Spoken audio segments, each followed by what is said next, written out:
I have a lot of empathy and understanding for what the players who participated in this experienced. I had my own history. I played basketball on the academy level, was decently enough talented to probably make a professional career out of it, but didn't. And to a large degree, I think that is because of the mental health, the mental balance that I didn't have at that time. It didn't allow me to enjoy playing the game. It didn't allow me to be free in playing the game, and thereby being as good as I can be. But also I'm very convinced that some of the injuries that I had, which ultimately made me stop playing, are correlated to the mental well-being. The journey of talking about it, I think it's probably different for everybody.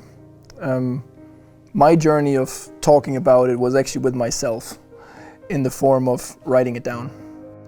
When you have to write something down, it forces you to figure out words that express what you think. That gave me the strength to then find people and actually express it in a conversation with people that I trusted.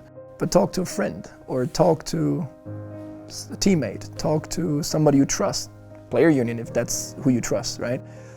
Your parents, your partners. And I think through that dialogue you'll realize yourself what you can maybe address yourself and where you need more help. I think the football industry, especially on the elite level, has grown in consciousness about mental health. But what I observe, mental health is still being treated as a performance characteristic. So the psychological support is triggered towards, are you ready in the moment to perform? It's probably not so much triggered whether you're doing well as a human being overall.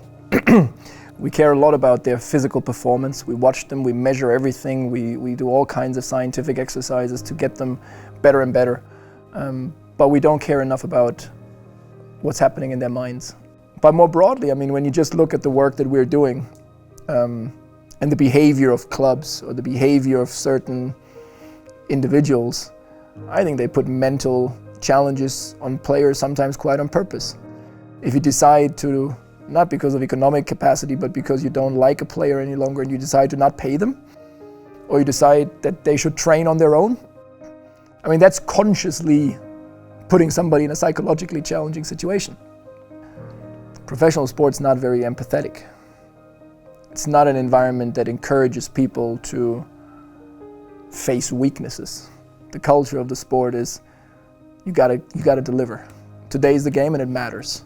The fans are there, they expect you to perform. The coach is there, they expect you to perform. Your contract's maybe just a few more months to run, right? And you don't know where the next stop is. So you better perform because that might be otherwise it. So in that environment, to embrace that conversation of, yeah, I've got something that I want to talk about, and there's something that I probably need to deal with and that'll take me a little bit of time. It's very hard. Everybody in sport, whether it's me, whether it's somebody running a club, somebody running a league, somebody whatever, that's ultimately our job. It's a long way, but that's ultimately a job, to make it an environment in which it's okay to talk about that injury the same way that you talk about a pulled muscle. And that means you're gonna have to heal it.